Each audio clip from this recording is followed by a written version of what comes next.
Okay. Muraho neza, twongeye kubaha ikaze kuri Faction TV, turabisegura mbere na mbere tumaze iminsi tudakorana, gusa uyu munsi ngarutse mbereka uburyo ushobora kureba amanota y'ibizamini bya leta, yaba P6 cyangwa Senior 3. Twese tuzi ko amanota araza gusohoka uyu munsi ku itariki 19 z'ukwezi kwa munani 2025 ku isaha ya saa 9 z'umugoroba. Okay, icyo tugiye gukora rero ni uburyo ushobora kuba wareba aya manota koko ukoresheje kode yawe. Icyo ukora rero usaba kuba ufite internet yuzuye, uraza muri Google Chrome, ujye muri search yawe wandikemo CDMS result 2025 kugira ngo urabibona, urangiza ukore search kugira ngo urabona ko byaje. Okay, kugira ngo urabibona ubwo urahita ukanda, unagukandaho nimba wiga primary uragumisha hano kuri primary, nimba wiga primary cyangwa nyine O level uragumisha hano.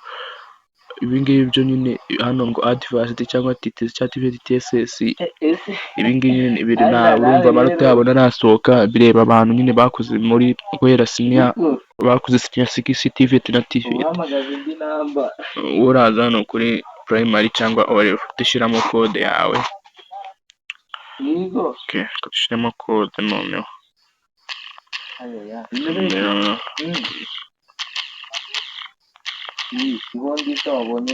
Kode urashyiramo kode yawe.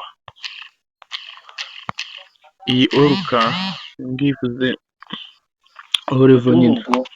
Ubwo nimba ari wiga primary urandikamo PR. Okay, none ngiye kureba amanota yo muri senior 3. Hano uhita wandikamo kode yawe. Dushyiraho no mwaka. Ngiye impamvu ushyize 2023 nuko aya 2025 tuvugana narasohoka, azasohoka ryari? Ejo bundi nako mu kanya saa 9 niho washyira. Ubu ngubu ushyize 2025 urumva ntabwo byakunda, niyo mpamvu ushyize 2023. Tukanda get result kugira ngo tayari urabibona ko amanota aje. Dore amanota yaje, urumva tarakwereka n'ikigo woherejwemo, ngira ngo urabibona tayari. Okay, nimba unyuzwe n'ibi rero ndagusaba gukora subscribe kuri Faction TV, dukomeze tubatwike kabisa.